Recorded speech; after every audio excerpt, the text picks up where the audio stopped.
you have a long eye, and to go along with that, at some point in your life, you had a very high prescription and you're nearsighted.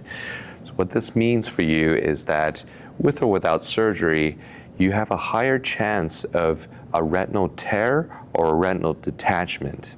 The way that works is many eyes are a certain length, and the retina is not on any tension. But if you have a longer eye, it's like going through pregnancy. The belly expands, and the many tissues, including the retina, are somewhat stretched and thinned, and so they're delicate, more delicate than the normal eye.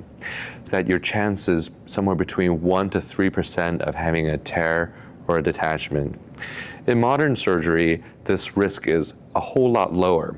And my own experience after having done 6,000 of these surgeries, and I would say a good portion are long eyes greater than 26 millimeters, 28, 30 millimeters.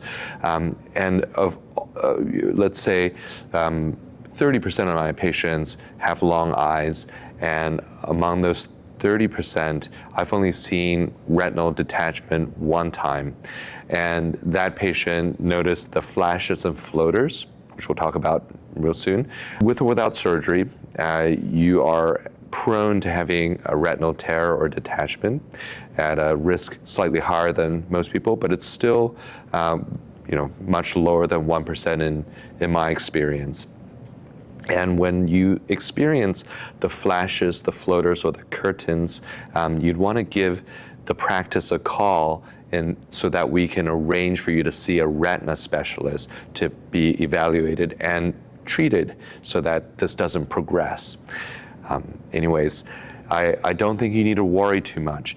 If we had any suspicion that you are at even higher risk for a retinal tear or detachment, we would have sent you before surgery to have your eyes looked at by a retina specialist, just to make sure and to be established in case you had a problem after surgery or just later in life. You would immediately call the retina specialist and get in ASAP to be treated and seen.